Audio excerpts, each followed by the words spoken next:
Richard Apté, bonjour.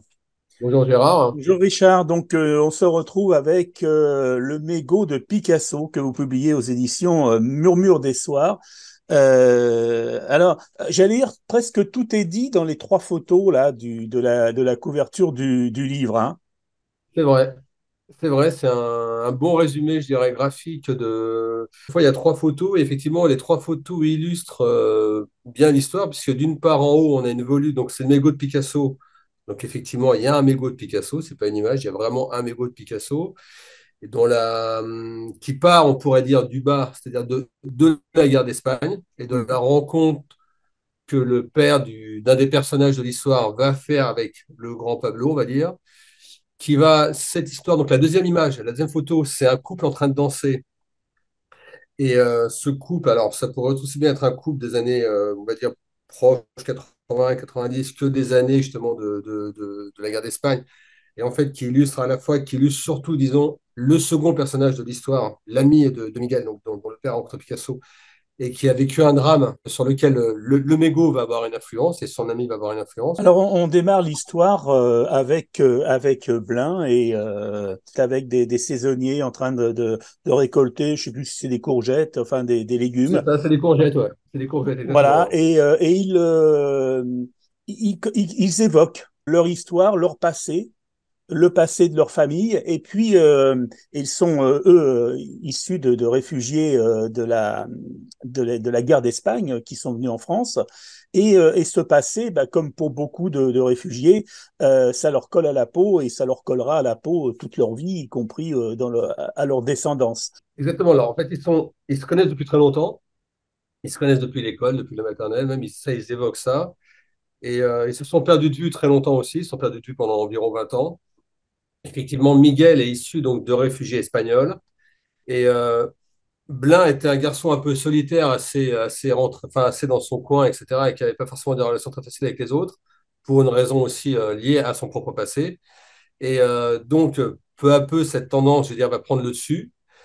Et donc, dans un premier temps, effectivement, ce qui est évoqué, c'est effectivement leur passé commun à l'école, quand ils étaient amis et qu'on refait le monde, quand on est enfant, on dirait qu'on serait, ce genre de choses, quoi. Et le passé de réfugiés espagnols, du père de Miguel, et, euh, et de ce drame aussi qui va frapper Blin plus tard. C'est un peu tout ce passé-là qui est évoqué au début du livre, on va dire, quoi. Et c'est toute l'époque de la retirada, et c'est-à-dire donc tout à partir de 37, tous les républicains qui sont venus en France pour fuir le franquisme et l'avancée des troupes franquistes. Et effectivement, et donc ils sont arrivés tous dans le sud de la France. En l'occurrence, là c'est Perpignan dans un premier temps. Il y en a beaucoup qui sont arrivés là, par exemple, entre autres, et qui franchissaient la frontière bien sûr de façon illégale. Et c'est ce qui illustre effectivement la photo là en dessous dans la couverture, la plus basse de la couverture, la troisième photo, quoi. Et effectivement, ça, c'est la base de départ de tout. Et c'est un peu le terreau de départ de l'histoire qu'il va y avoir dans l'histoire, dans le cadre du Mugo de Picasso, justement, qui est une histoire que Miguel raconte à Blin, quoi. Et ça c'est le terreau de ça. C'est comment son père arrive, franchit la frontière et doit faire son trou, on va dire, au milieu d'autres réfugiés, parce qu'il y avait aussi les réfugiés italiens et les Portugais qui arrivaient à ce moment-là, parce qu'il y avait quand même pas mal de dictatures à l'époque en Europe, quoi. Et tout ça se retrouvait globalement dans le sud de la France. Il y a un rêve, j'allais dire un rêve américain quelque part, parce que l'Amérique, elle est présente dans le sud de la France. Donc là, l'histoire se passe donc au moment d'abord de la retirada, donc dans les années Oui. 38. Ils arrivent à ce moment-là, le père, la femme et les enfants dans le sud de la France. Et effectivement, donc ensuite, ça se prolonge assez vite donc, avec l'histoire de ce fils même, qui est Ignacio, et qui là, on est plutôt dans les années de la Libération, à partir des années 50. Et il y a une scène précise qui se passe effectivement en 58, qui peut être datée précisément parce qu'effectivement, comme vous dites, là cette partie-là se passe non plus à Perpignan, mais près de Cannes. Et donc là, à ce moment-là, à Cannes, le milieu des années 50, on va dire, c'est effectivement, il y a tout l'imaginaire du cinéma hollywoodien, de l'âge d'or hollywoodien, etc., qui habite les inconscients de toutes les classes sociales. Et donc, le cinéma est présent là via effectivement cette opulence dans lesquelles eux, en tant que maçons, ils peuvent se retrouver à travailler, puisqu'ils se retrouvent à côtoyer des gens qui ont beaucoup d'argent et qui emploient des entreprises de bâtiments pour construire ci ou ça dans leur villa. Et c'est ce qui va se passer, quoi. Et donc, effectivement, le cinéma la joue à la façon d'un fantasme. Parce qu'en fait, ils sont là dans cet environnement, ils sont imprégnés par le cinéma américain comme tout le monde l'est à l'époque, par toutes les stars, que ce soit les Bogart, les Lauren Bacall, les ci, les ça, les Gary Cooper et autres. Et, euh, et donc, ils vont se retrouver, eux, à aller travailler en tant que maçon, à réparer quelque chose dans une villa très luxueuse de Cannes, sur les hauteurs de Cannes. Et donc, évidemment, leur machine à ce fantasme, leur psyché à fantasme inconsciente et collective se met à travailler, à se dire qui est-ce qui habite cette maison. Parce que la voix au téléphone leur a dit c'est quelqu'un de connu qui habite la maison. Et il faut rester confidentiel au cas où vous croiseriez la personne. Et donc, ils se mettent à imaginer une star de cinéma qui pourrait habiter la maison. Et c'est avec cette idée-là, en fait, que Ignacio, donc le père de Miguel, qui raconte cette histoire, que Ignacio va se retrouver par un cours de circonstance à attendre lui au pied de la maison pendant que les autres font le devis dans la maison et à commencer avec la chaleur, des bouffées d'Espagne, comme il dit, lui remontent. Et là, il se met à imaginer aussi qui est-ce qui peut être dans la villa, etc. Et en fait, ça va être une rencontre. Alors, je vais faire un mauvais jeu de mots, mais c'est une rencontre qui va faire des étincelles Oui, tout à fait. Oui, bien quelque vu. part. Tout à fait. Oui, exactement.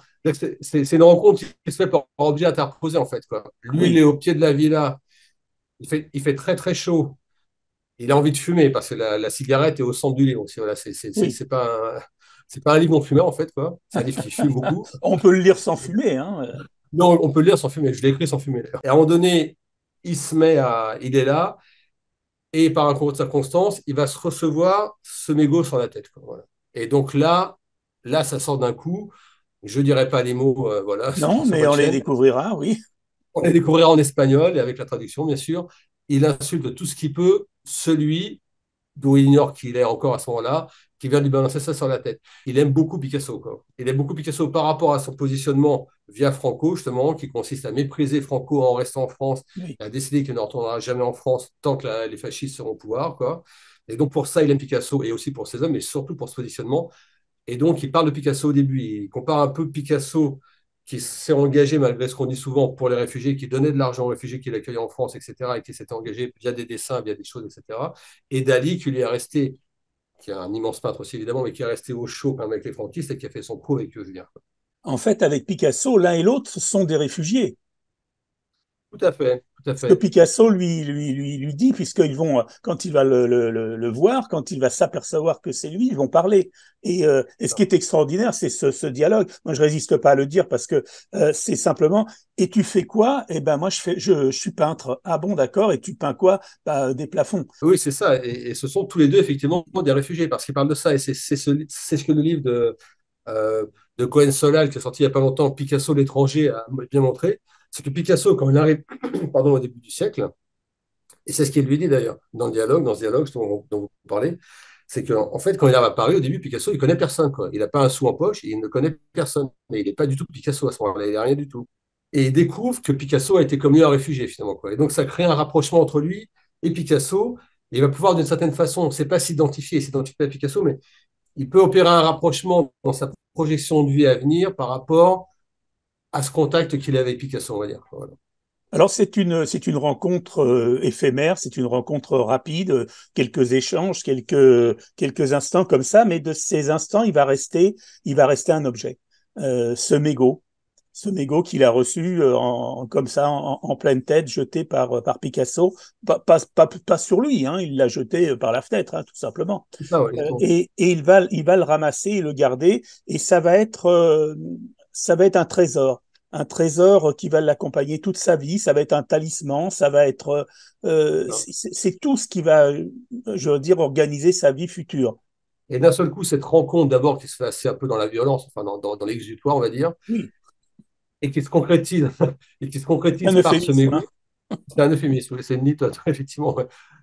Se concrétise par ce mégot, et du fait de cette rencontre qui est quand même exceptionnelle, rencontre Picasso, c'est quand même hallucinant, et d'autant plus pour lui, réfugié espagnol qui admire Picasso, il décide de ramasser ce mégot, et c'est un peu, effectivement, c'est vraiment ce que vous dites, c'est un talisman, c'est comme un fétiche, c'est presque un gris-gris, qu'on pourrait dire, et c'est le symbole du fait qu'il veut changer quelque chose dans sa vie, et qui veut plus parce qu'il est obsédé jusque-là par les scènes qu'il a vécues en Espagne enfant, pendant la guerre d'Espagne justement, etc.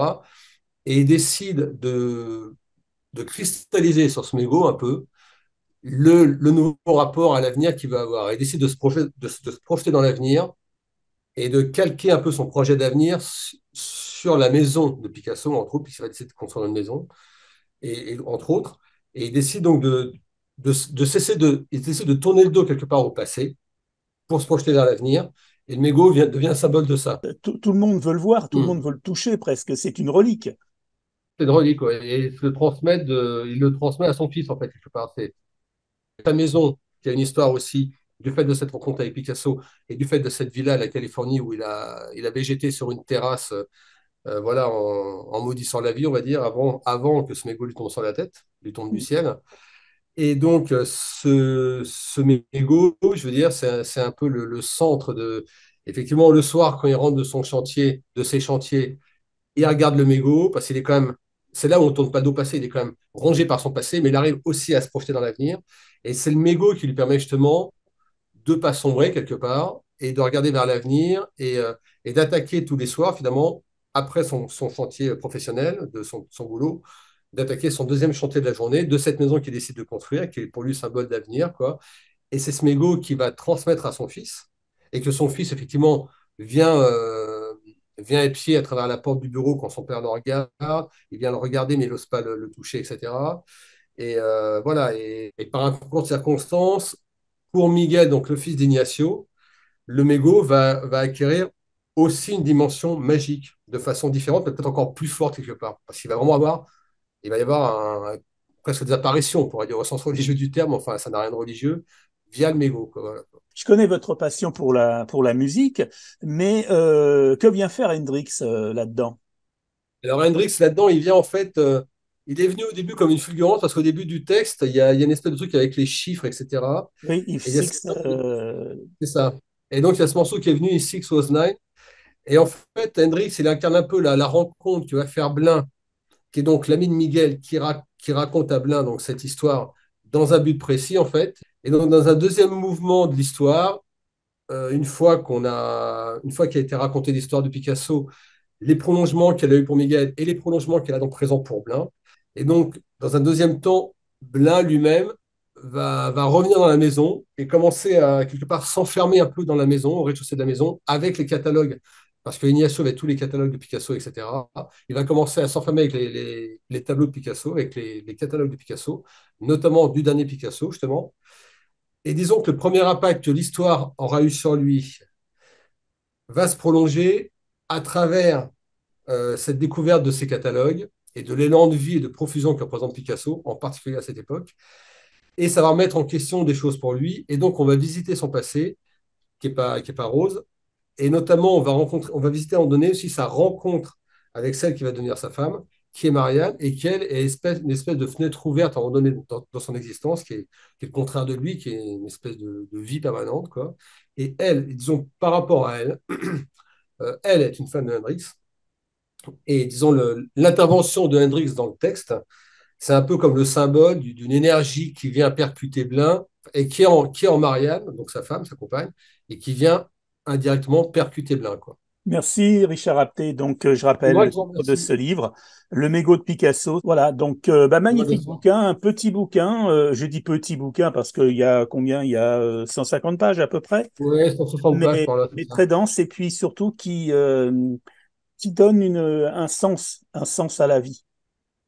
Du moins c'est Ah, comme ça que merci. je l'ai perçu. Bah, merci, il n'y a pas de plus beau compliment que celui-là. Je vous remercie beaucoup de me dire ça. Ouais. Merci, ça me touche beaucoup.